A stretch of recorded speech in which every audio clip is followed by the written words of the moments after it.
عالسلامة ومرحبا بكم. اليوم باش نعملو كعبات مقروض تونسي.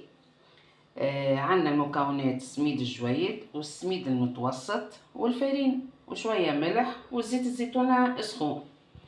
نبداو بسم الله. نحطو السميد متاعنا الكل، ونحطو السميد المتوسط الاخر والفارينة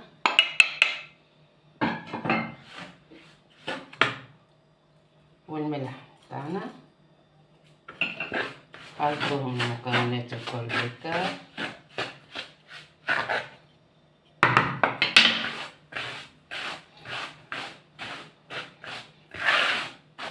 خلطوا الكل مع بعض هكا، ومن بعد نحطوا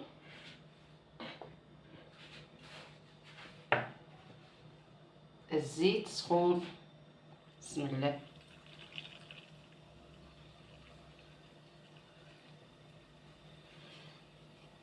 خلطوا بالمغرفة خاطر سخون.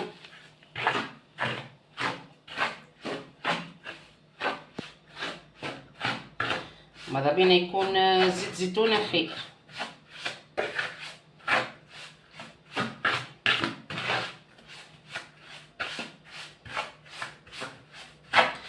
بس بسوه هكا الكل بالزيت.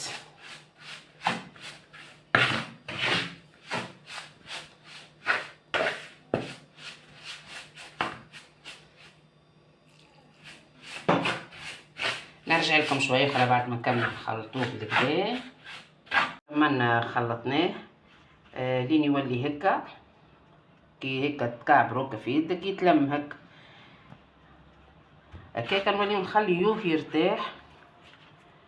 هو قد ما تخليه يرتاح بالكدا، اما نحنا باش نخليه شويه هكاكا نغطيوه ومن بعد نرجعو. وتوا رجعت لكم بعد ما ارتاح العجينه نتاعنا بالكدا، باش نصبوا لها الماس دافي، مش سخون برشا مش بارد باهي، بالكركم.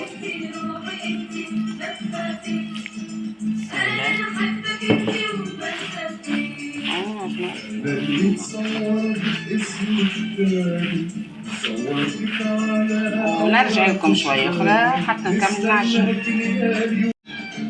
وتوا كملنا عجناه بالكدا بالماء بالكركم. شوف نوعية العجينة كيفاش تبدا هكا طرية باهية. نخليوه يرتاح شوية ونمشيو نحطو السحور نتاعنا. باش نطيبو السحور وقت نحطو السكر. ما عنديش اليوم سكر مرحي، عندي توابع. نحطوه على الكاس ونعصرو شوية خالص.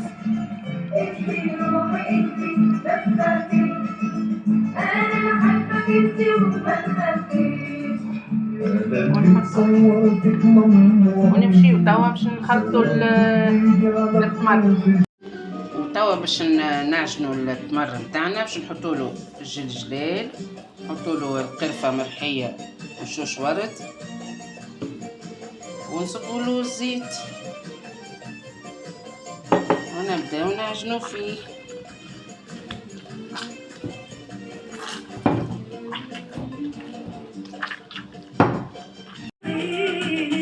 ورجعنا لكم توا باش نحضروا الكعبات نتاعنا المقروض. سميو بسم الله ونحطوا التمر نتاعنا.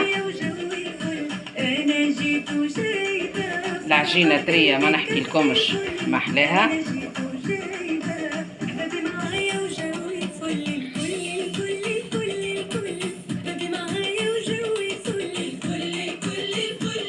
نكملوا نقصوا كعباتنا.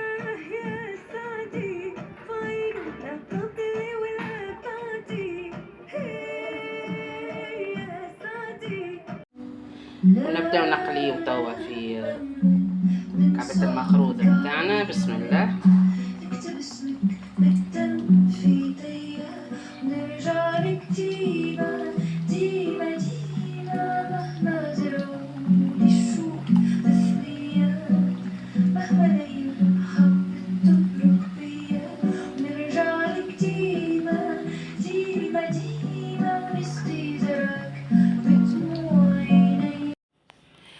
توا كملنا كعبة المقروض متاعنا وعملناهم بالجلجلال.